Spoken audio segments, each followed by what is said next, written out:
I'm a 52-year-old man, and I've been estranged from my daughter, Lily, 26F, for the past 10 years. It's been a long and difficult journey, and I'm writing this post because I'm at a crossroads and could use some outside perspective. To give you some background, I was married to my ex-wife, Karen, 50F, for 20 years. We met in college. I was studying construction management, and she was majoring in journalism. We fell in love quickly and got married right after graduation. We had Lily when we were both in our mid-20s, and for a long time I thought we were happy. I started working as a contractor, which meant long hours and sometimes being away from home for extended periods. It was tough, but I was determined to provide a good life for my family. I remember coming home late at night, exhausted, but happy to see Karen and little Lily. Those early years were challenging, but filled with love. Karen decided to be a stay-at-home mom when Lily was born. She had always wanted to write a novel, and we thought this arrangement would give her time to pursue that dream while taking care of our daughter. I supported her decision fully, working even harder to make sure we were financially stable. As Lily grew older, I tried my best to be present for the important moments. I never missed a school play or a parent-teacher conference. But I can't deny that my work took up a lot of my time. I thought Karen understood, and she never complained. Looking back, maybe that should have been a red flag. About 12 years ago, I discovered that Karen had been cheating on me with multiple men for years. It wasn't just a one-time thing or a recent development. She had been living a double life almost since Lily was born. I found out when I came home early from a job site and overheard her on the phone with one of her lovers. The things she said. It was like I didn't even know the woman I had been married to for nearly 2 decades. It felt like my whole world collapsed. All those years of hard work, of thinking we were building a life together, suddenly felt like a lie. I confronted her, and things quickly spiraled out of control. Karen didn't even try to deny it. She said she felt neglected, that I was never there, that she needed more than I could give her. It was like a knife to my heart. I started drinking heavily to cope with the pain and anger. I'm not proud of it, but I was lost. We separated, and the divorce process was ugly and drawn out. Karen used her journalism contacts to spread rumors about me in our community. Suddenly, I was the bad guy. The neglectful husband who drove his wife to seek comfort elsewhere. It was infuriating and humiliating. During this time, Lily was 16 and caught in the middle of it all. I was so consumed by my own pain that I didn't realize how much it was affecting her. Karen, being home more often, had a closer relationship with Lily and managed to convince her that I was the bad guy in the situation. She told Lily that I had neglected the family for years and that my drinking was proof that I didn't care about them. I tried to explain my side of the story to Lily, but she was angry and hurt. She refused to listen and eventually cut off all contact with me. The last time I saw her was at her high school graduation, where she barely acknowledged my presence. I remember standing there, watching her accept her diploma, feeling like a stranger at what should have been one of the proudest moments of my life. For years, I tried to reach out to Lily. I sent birthday cards, Christmas gifts, and even tried to contact her through social media. But she had blocked me everywhere. It was like I had ceased to exist in her life. Every year on her birthday, I would sit by the phone, hoping she might call. She never did. The pain of losing my daughter was almost worse than the divorce itself. I threw myself into work and tried to rebuild my life. I quit drinking and focused on my health. I even started volunteering at a local community center to keep myself busy. I thought, if I could just show Lily that I had changed, maybe she would give me another chance. My mother, Lily's grandmother, was my rock during this time. She was the only family I had left, and we grew very close. She often talked about Lily and how much she missed her. It broke my heart that they couldn't see each other. My mother never lost hope that Lily would come around eventually. 5 years ago, my mother was diagnosed with Alzheimer's. It was a difficult time, and I became her primary caregiver. I moved her into my home and did my best to make her comfortable. As her condition worsened, she would often mistake me for my father and ask about Lily. It was heartbreaking to see her confusion and to have to remind her over and over that Lily wasn't in our lives anymore. I tried to reach out to Lily again during this time, thinking she might want to see her grandmother before the disease progressed too far. But my messages went unanswered. I left voicemails telling her about her grandmother's condition, hoping it might spark something in her, but there was only silence. My mother passed away 6 months ago. It was a devastating loss, and I felt more alone than ever. The funeral was small, just me and a few close friends. As I stood by her grave, I couldn't help but think about how Lily should have been there. My mother had loved her so much, and Lily didn't even know she was gone. I inherited my mother's estate, which included several rental properties and a significant amount of savings. It wasn't something I had ever counted on or needed, as I had always lived comfortably on my own income. My mother had been smart with her money, investing wisely over the years. I decided to keep managing the properties, seeing it as a way to honor her memory. Last week, out of the blue, I received a call from Lily. I almost didn't recognize her voice. She said she had seen on Facebook that her grandmother had passed away and wanted to check on me. I was shocked and cautiously hopeful. Her voice sounded different, more mature, of course, but also hesitant, almost nervous. We talked for a while and she suggested meeting in person. I agreed, and she came over too. My house for dinner last night. When I opened the door, it was like looking at a stranger. The last time I had seen her, she was a teenager. Now, she was a grown woman. She looked so much like Karen that it almost took my breath away. At first, it was awkward and tense. We made small talk about her job. She's a teacher now, and my work. She's engaged now and planning her wedding for next year. I wanted to ask her so many questions, to bridge the gap of the last 10 years, but I held back, afraid of pushing too hard.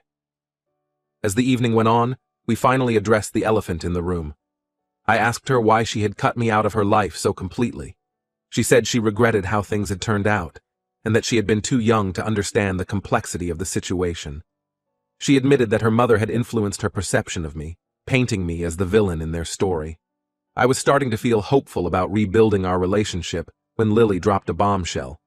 She said that she had always assumed she would inherit her grandmother's estate and was surprised when she wasn't contacted by any lawyers. She asked if I would consider sharing the inheritance with her, as she could use the money for her upcoming wedding and to buy a house with her fiancé. I was stunned. After 10 years of no contact, this was why she had reached out. All the hope I had been feeling suddenly deflated. I told her that I needed time to think about it and that I was disappointed that this seemed to be her primary motivation for reconnecting. Lily got defensive and said that the inheritance was secondary to wanting to rebuild our relationship. She said she had been meaning to reach out for years, but never found the right moment.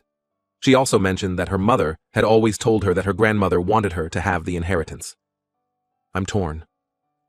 On one hand, I've missed my daughter terribly and want nothing more than to have her back in my life.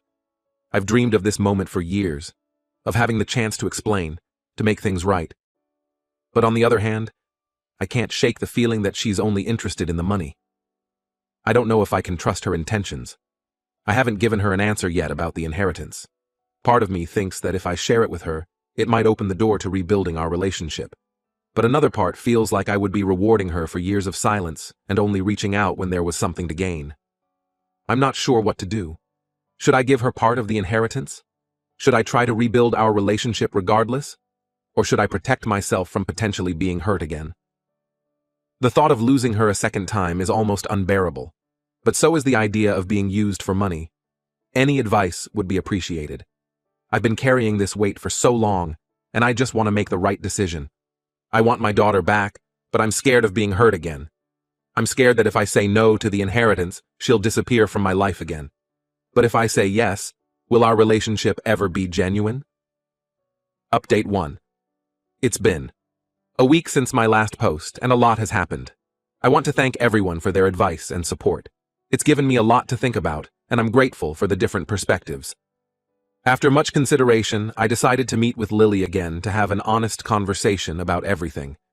I invited her over to my house, thinking a neutral, private setting would be best for such a difficult discussion. I spent the day before her visit looking through old photo albums, reminiscing about the good times we had when she was young. It made me both hopeful and sad, thinking about all the years we've lost. When Lily arrived, I could tell she was nervous.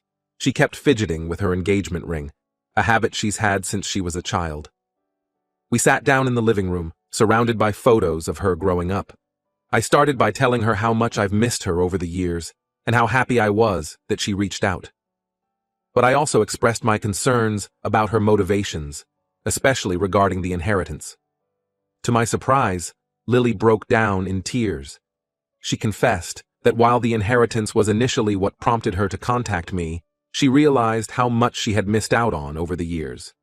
She told me about how she had struggled with guilt and confusion, especially as she got older and started to question the narrative her mother had fed her.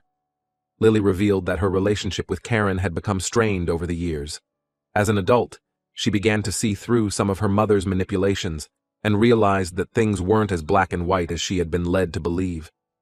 She shared a memory from when she was 18, just after she had cut contact with me. She had found an old birthday card I had sent her, hidden in Karen's desk. It was the first time she realized that I had been trying to reach out all along. She also shared something that shocked me. Karen had remarried a few years ago to a man who turned out to be controlling and verbally abusive. Lily said she often found herself wondering what I would have done or said in certain situations, and it made her realize how much she missed having a father figure in her life. She talked about a particularly bad fight between Karen and her stepfather, where she had almost called me but lost her nerve at the last minute. I listened to everything Lily had to say, and I could feel my heart softening. I shared with her some of my own struggles over the years, my battle with alcoholism after the divorce, my loneliness, and the pain of losing my mother. I told her about all the times I had tried to reach out, and how much it hurt when she didn't respond. I showed her the box, where I had kept all the returned birthday and Christmas cards, each one a painful reminder of our estrangement. We both ended up crying and hugging each other. It felt like 10 years of pain and misunderstandings were finally being addressed. Lily apologized for believing her mother's lies, and I apologized for not fighting harder to stay in her life. It was a cathartic moment for both of us. After we had calmed down, we talked about the inheritance. I explained to Lily that while I understand why she might have thought she was entitled to it, legally and ethically, it belongs to me. I told her that I had already made plans for most of the money, including setting up a scholarship fund in my mother's name at the local community college where she used to teach. However, I also told Lily that I would be happy to help her with her wedding expenses and contribute towards a down payment on a house, not as an inheritance, but as a gift from a father to his daughter. I made it clear that this was not conditional on our relationship, but something I wanted to do because I care about her. Lily was very grateful and apologized again for how she had approached the situation initially. We agreed to take things slow and work on rebuilding our relationship. She showed me pictures of her fiancé and told me about their plans for the future. It was bittersweet, realizing how much of her life I had missed, but I was grateful for the chance to be part of it now. We've made plans to meet regularly, and Lily has even suggested that we could start seeing a family therapist together to work through some of our issues. She mentioned that she's been in therapy herself for the past year, dealing with the aftermath of her mother's emotional manipulation and her stepfather's abuse. I'm proud of her for taking that step and agreed that professional help might be good for us too. Before Lily left, we looked through some of the old photo albums together. There were so many memories, her first steps, her first day of school, family vacations. It was emotional for both of us, but it also felt like the beginning of healing. Lily asked if she could borrow one of the albums, saying she wanted to remember the good times we had. I know we have a long way to go, and there will probably be more difficult conversations ahead. But for the first time in years, I feel like I have my daughter back. It's not perfect, and we both have a lot of healing to do, but it's a start. As I watched Lily drive away, I felt a mix of emotions: hope, fear, joy, and sadness. I'm cautiously optimistic about the future, but I'm also aware that we have a lot of work to do. I'm committed to being the father she needs now, even if I can't make up for the years we've lost. Thank you all again for your support and advice. It really helped me approach this situation with a clear head and open heart. I'll keep you updated on how things progress. Update 2. It's been about a month since my last update, and I wanted to share some recent developments. The past few weeks have been a roller coaster of emotions, with both highs and lows as Lily and I navigate our newfound relationship. Lily and I have been meeting regularly, usually once a week for dinner or coffee. We've been slowly getting to know each other again, sharing stories about our lives over the past decade. It's been both wonderful and painful, wonderful to be reconnecting, but painful to realize how much we've missed out on. Last week, she brought over her high school yearbook, and we spent hours going through it. She pointed out her friends, told me about her favorite teachers, and even showed me a picture of her at prom. It hurt to realize I had missed all of these important moments, but I'm grateful she's willing to share them with me now. Lily has been opening up more about her relationship with Karen. She told me about how, after the divorce, Karen would often badmouth me, telling Lily that I had abandoned them. It's hard to hear how my ex-wife poisoned my daughter against me, but I'm trying to focus on the present rather than dwelling on the past. Lily admitted that as she got older, she started to see inconsistencies in her mother's stories, which led her to question everything she had been told. Last week, Lily invited me to meet her fiancé, Mark. We met at a local restaurant, and I was nervous, to say the least. I spent hours beforehand trying to decide what to wear, what to say, how to act. I wanted to make a good impression, to show Lily that I could be the father she needed. Mark turned out to be a nice guy, an accountant who seems to genuinely care for Lily. He was respectful and seemed interested in getting to know me. We talked about his family, his job, and their plans for the future. It was surreal sitting there with my daughter and her future husband, feeling like a part of her life again. During dinner, Lily surprised me by asking if I would walk her down the aisle at her wedding. I was touched and agreed immediately. It feels like a big step in rebuilding our relationship. I couldn't help but think about how, just a month ago, I thought I'd never even be invited to her wedding, let alone play such an important role. However, not everything has been smooth sailing. Karen, my ex-wife, found out that Lily and I have reconnected. She called me, furious, accusing me of trying to turn Lily against her. I tried to explain that wasn't the case, but she wouldn't listen. She brought up old arguments from our marriage, accusing me of neglect and emotional abandonment. It was like being transported back in time to our worst fights. I did my best to stay calm, but it was difficult not to get dragged into the old patterns. The next day, Lily called me, upset. Apparently, Karen had called her too, telling her that I was manipulating her and that she shouldn't trust me. Lily assured me that she didn't believe her mother, but it's clear that Karen's interference is causing her stress. Lily told me about how Karen had threatened to cut her off if she continued to have a relationship with me. It's putting Lily in an impossible position, forced to choose between her parents. I'm worried about how this might affect our fragile reconciliation. Lily suggested that we stick to our plan of seeing a family therapist, thinking it might help us navigate these complicated dynamics. Our first session is scheduled for next week. I'm nervous about it, but I know it's necessary if we want to move forward in a healthy way. On a more positive note, I've started helping Lily plan her wedding. We've been looking at venues together, and it's been a great way to bond. Last weekend, we visited a beautiful outdoor garden that Lily fell in love with. As we walked around, discussing seating arrangements and decorations, I felt a surge of fatherly pride. I've also made good on my promise to help with the expenses, which Lily has been very appreciative of. Lily has been sharing more about her life with me. She told me about her job as a high school English teacher and how she sometimes sees herself in her students. She admitted that she often thought of me when dealing with troubled teens, wondering if I had felt the same helplessness when she pushed me away. These conversations are bittersweet. I'm glad she's opening up, but they're also reminders of all the time we've lost. I'm trying to remain cautiously optimistic, but I can't help but worry about what other challenges we might face. Karen's reaction has reminded me of how messy things can get, and I'm concerned about how it might affect Lily. I don't want her to feel torn between her parents, but I also don't want to step back just because Karen is causing problems. For now, I'm focusing on taking things one day at a time and enjoying the time I get to spend with my daughter. It's more than I ever thought I'd have again, and I'm grateful for it. Next week, Lily wants to introduce me to some of her friends. It's a small step, but it feels significant, like she's really trying to integrate me back into her life. As I write this, I'm looking at a recent photo of Lily and me that we took during our last dinner. It's on my fridge now, a tangible reminder of the progress we've made. There's still a long road ahead, but for the first time in years, I feel hopeful about the future. Update 3. It's been 3 months since my last update, and a lot has happened. I wish I could say everything has been going smoothly, but we've hit some bumps in the road. The good news first, Lily's wedding planning is in full swing, and I've been involved every step of the way. We've chosen a venue, and Lily has asked me to help her pick out her wedding dress. It's been an emotional experience, and I'm looking forward to walking her down the aisle. Last week, we went to a bridal shop together. Watching Lily try on wedding dresses was surreal. I found myself tearing up, thinking about how I almost missed this moment. Lily and I have been spending more time together outside of wedding planning, too. We've started a tradition of having Sunday brunch together. It's become something I look forward to all week.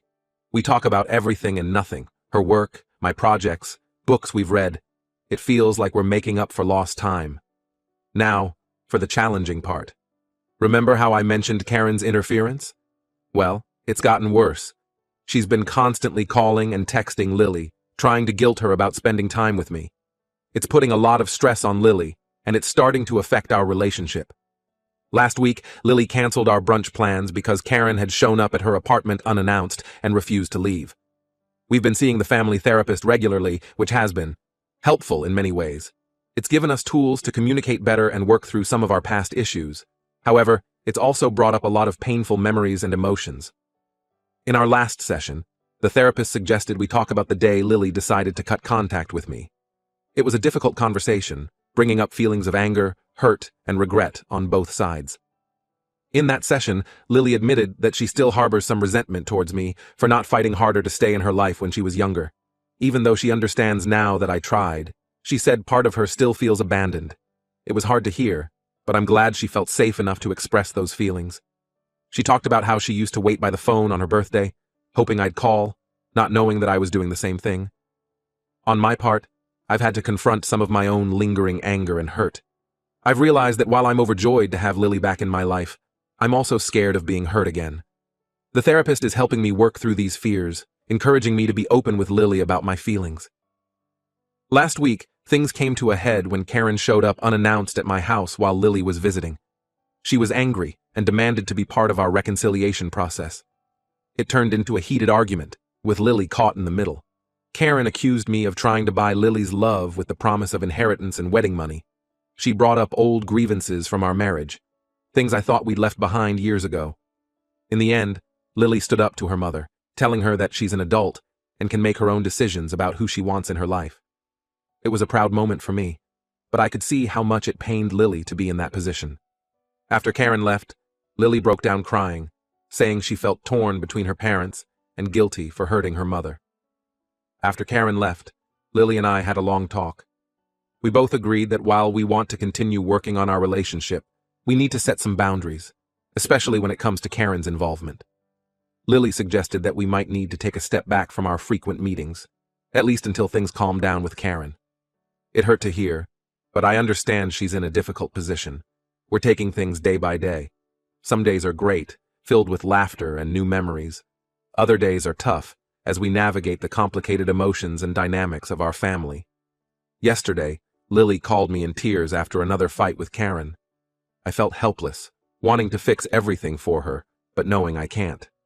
Despite the challenges, I'm still grateful for this second chance with my daughter. It's not easy, and it's not always pretty, but it's real. We're both committed to making it work, whatever that might look like. As Lily's wedding day approaches, I'm filled with a mix of emotions, joy, nervousness, and a deep sense of gratitude. No matter what happens, I'll always cherish this time I've had to reconnect with my daughter. I just hope that we can find a way to move forward that brings peace to all of us.